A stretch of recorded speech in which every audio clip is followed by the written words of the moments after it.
We want to keep talking about this because it's become a reality for many of a certain age. Teresa Ghilarducci is a labor economist. She's published works in several journals and co-authored books, including her most recent, Rescuing Retirement. Teresa, good morning to you. Now, we're seeing these retirees return because I'm sure a lot of them are very fearful of the volatile economy. But what are some of the other reasons impacting them? I would think socialization could be another reason. Oh, yeah, sure, Adrienne. Well, that story was really heartbreaking, but it's actually the motivation for my work.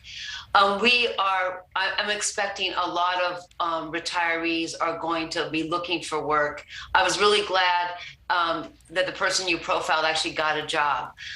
They'll be coming back to work because of inflation, but also because their income did not keep up with what they thought they needed.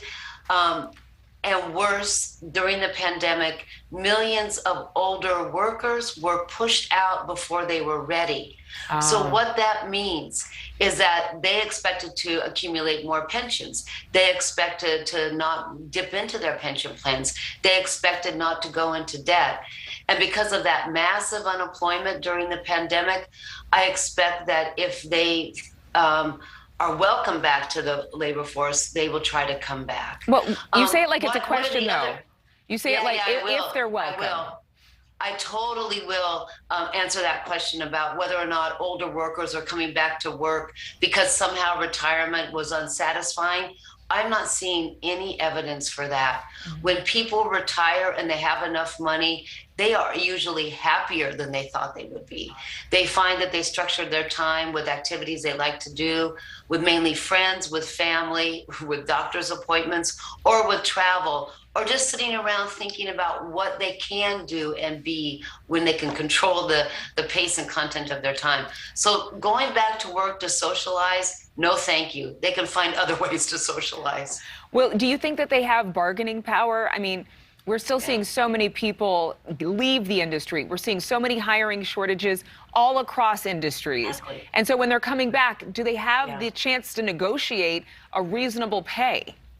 Yeah, I really looked into that. When they come back, are they going to have the kind of bargaining power we're seeing among leisure and hospitality workers? Because those wages are going up. Or the Amazon workers and Starbucks workers who are union, who are organizing. Well, yes and no.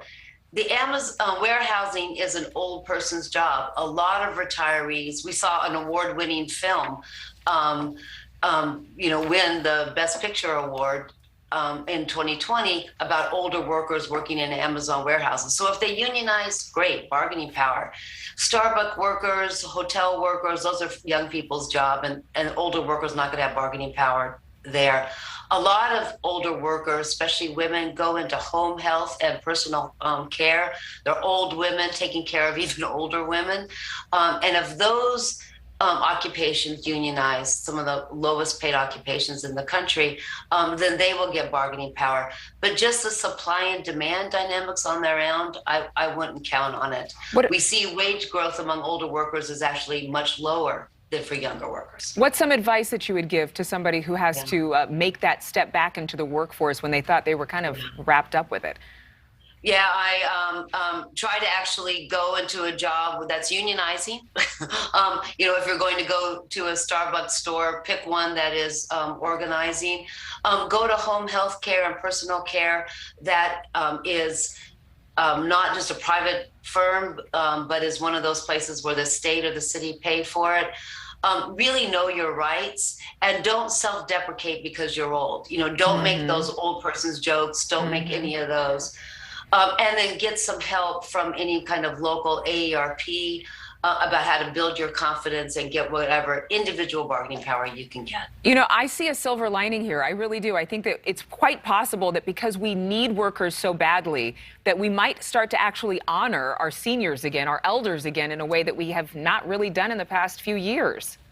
Yeah, and that honoring that dignity doesn't usually come from outside. It has to come from mobilization of older workers and our support of them. Yeah. So I hope so, too.